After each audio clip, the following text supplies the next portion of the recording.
Finally, the sixth principle is that the board conducts its own annual self-appraisal.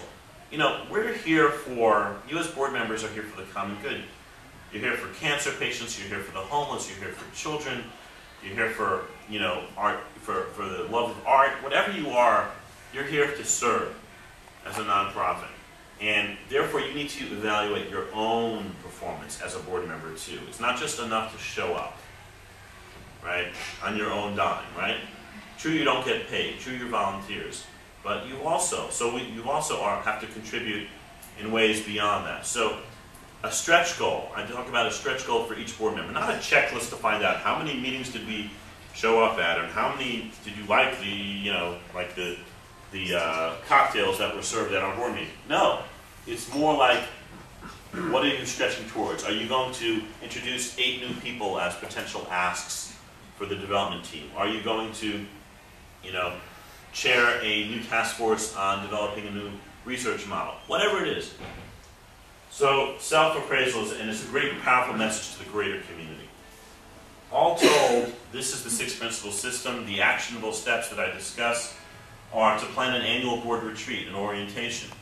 How can you bring a new board member on without orienting them? That's criminal. I mean, what do they expect? From osmosis, they learn, you know, various practices that probably aren't too healthy. But instead, have a board retreat, and you can do it with these principles. They can become part of your whole MO, how you operate as a nonprofit. Restructuring your board, for boards that really do need some deeper work, we can go in and we can restructure, whether it be, again, changing the committees, bringing in the ESAT team, etc., etc. We can do a lot of good things with that. And finally, third-party objectivity. I'm actually a board chair of an international academy, and I don't run my own board retreats because you need to have that third-party objectivity. So that's another piece to making sure you have success. Thanks very much for the opportunity of talking to you all today. And find out more at nonprofitsecret.com. You can email me at Jonathan on nonprofitsecret. Our main office here is in Dallas. We also have an office in Houston. And again, thank you very much for your time. Now, if we have time, we can take questions, but I know time is short, so we could just... What I might do is go ahead and wind up the meeting. But okay. Anyone that has questions and would like to stay later and talk with you, great. That's fine. I encourage you all to do that. We can hear his other story.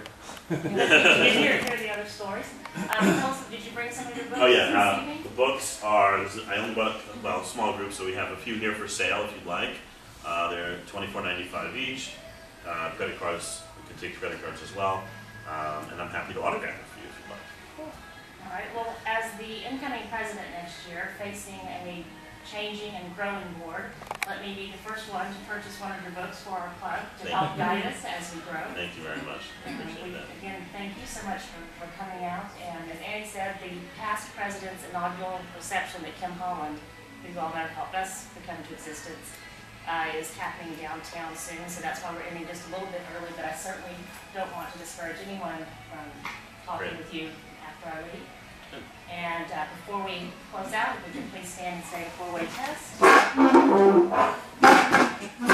Of the things that we think, say, or do, first, is it true? Second, is it fair to all concerned? Third, will it build goodwill and better friendships? Fourth, will it be beneficial to all concerned?